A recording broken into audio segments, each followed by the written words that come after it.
Hey guys, LevelCap here. Today I've got an episode of Sniper Sunday, the series where we are going to be exploring the sniper class, how to play it effectively, and how to get better with it. And here I am unlocking the GOL Magnum bolt-action sniper rifle, which is what this video is going to focus on. To get this unlock, you have to snipe up to 5 people off of the radio tower or the big fuel tower in Firestorm and the radio tower on Caspian border.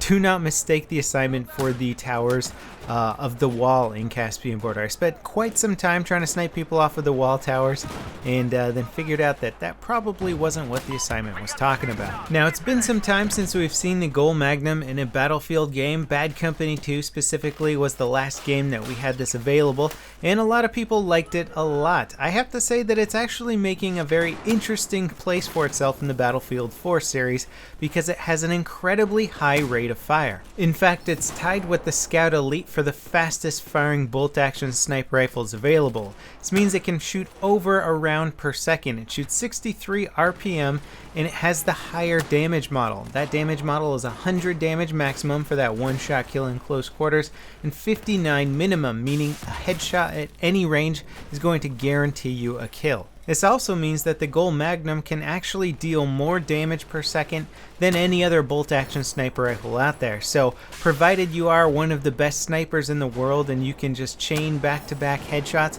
you can do it faster with this rifle than any other bolt-action. And even if you're not the most impressive sniper, you can actually follow up your missed shots with a follow-up shot very quickly in under a second. So it can actually be a very good sniper rifle for the intermediate sniper. And I say intermediate sniper instead of novice sniper because a novice sniper might have some trouble with the GOL Magnum because it does have a little bit of a learning curve, and to be really proficient with it, you definitely have to have some experience under your belt. Taking a look at the stats from Simthic.com, you'll see one of the first, I wouldn't call it trouble areas, but one of the areas that basically is not novice friendly, and that is the bullet velocity.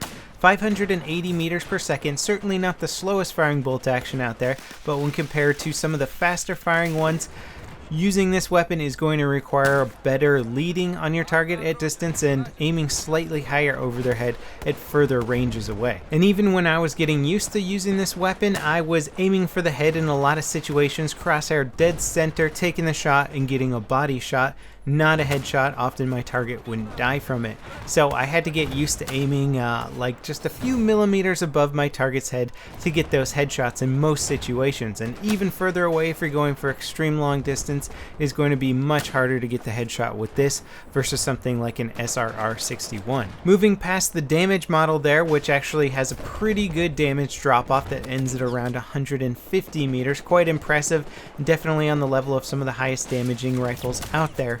We'll see that it has a 5-round magazine. You actually see the big number 6, which indicates that you can have 1 round in the chamber. So if you have that and then reload, you can have a potential of 6 shots before you need to reload this weapon, and that is definitely on the low side. Most bolt-action snipers have a 10-round magazine, and that makes it so you can actually take a lot of shots before you need to consider reloading. So the GOL Magnum's fine, again, if you're a very impressive sniper, a very accurate sniper, but if you find yourself missing a lot of shots, you might be reloading once per kill with this weapon, which isn't necessarily an awful thing, but it basically means that your eyes are going to be scanning less, or you're going to be available to take shots less frequently, and in the life of a sniper, that could mean far less kills or missing some pretty important kills. The hip fire on this weapon's pretty bad, so don't even think about it. I would suggest just switching to your sidearm for all close quarter situations. So now that we've looked at the stats here and I've played around with it a bit, where does it stand among the other snipers? You know, it's so hard to try and compare bolt-action snipers because they're very similar in so many ways. It's kind of hard to say, well, this one's good for long range. No, this one's good for long range. They're all technically supposed to be excellent for long range, so which one's the best? Well, you know, it's hard to say because they all offer slightly different advantages over the other. This one has the advantage of, again, being able to dish out the most damage per second. It just has a very small magazine, so maximum you're going to be able to get 6 kills if you chain headshots together, but the ability to follow up shots extremely fast can be very nice, and especially if you're just worried about getting 1 or 2 kills before the reload, it can actually work out really well, and I like it a lot. I think a lot of hardcore snipers are going to be big fans of the GOL Magnum.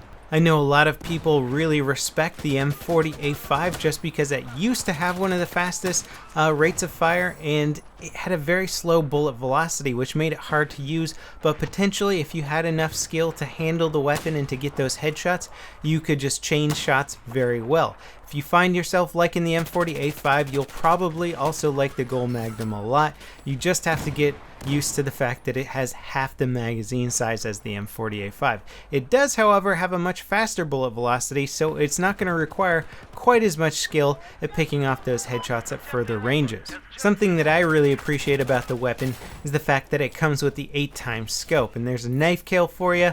That is pretty much the only way that I'm going to knife somebody is when I run out of ammo with my sidearm. Then I'm ready for the knife kill, or it just seems like it's the only opportune moment to grab the knife kill. I never run in for a knife kill, run towards my targets. I think you would be really surprised at how few knife kills I have in my stats overall. I think I've explained my philosophy on this before, but ultimately, if you see a target and you have a shot on them and you don't take it, but rather run up to get a knife kill on them, and during that time that you're running towards them, they get a kill, take out one of your teammates, that's essentially playing against your team right there. You're sort of jeopardizing the lives of your teammates for your own benefit, your own knife kills. And the biggest problem with this is that sometimes they take out your teammates that might be about to get a giant rampage and take on their team, or blow up a tank, or arm the objective, something like that. And by going in for the knife kill, you've just robbed them of your chance. So in my mind, going for knife kills is anti-team oriented. As cool as it is, and as much fun as people like to have getting them, I really just can't get behind the concept of going for the knife kill unless you absolutely have to or have no other choice. Now, because the GOL Magnum has such a small magazine size and seems to prefer medium to longer range engagement distances, I like to run with something like a tugs and a spawn beacon. I've placed one up here with the tugs available. That'll let me know if anybody's sneaking up on my position. And there are a few places in every map where you can pretty much guarantee that you're not going to get snuck up on, and you can force yourself into only long range engagements. This little perch in Rogue Transmission Team Deathmatch is one of my favorite spots. You get a great overview of the whole map. You can keep running around the base of this tower to get cover depending on what you need. There are several ways up, but if you place your motion sensor in the middle of this spot, you can pretty much find out which spot somebody is trying to sneak up on you from. And so you just got to stay on your toes. Obviously, you can be very exposed up here, but run around the tower as needed to avoid incoming projectiles or snipers or what have you. Now, that player's sniper glint keeps giving away his position, and I'm able to essentially keep dodging back and forth, which is something that I always recommend doing as a sniper, is just stay in motion so nobody can zero in on your head. But when you're aiming down sights, that's when your scope glint appears, and it only appears to within like a few degrees of the person that you're looking at. So if you see somebody in the distance, I usually like to look around without my scope zoomed in. That way my scope glint doesn't give me away till I zoom in and I'm ready to take the shot. So that pretty much wraps it up for this episode of Sniper Sunday. As always, I hope you guys enjoyed it. Try unlocking the GOL Magnum. It can take a little bit of patience depending on how the round is going, but get on those towers in Caspian and Firestorm and let me know what you think. As always, guys, I'll see you next time. This is LevelCap signing off.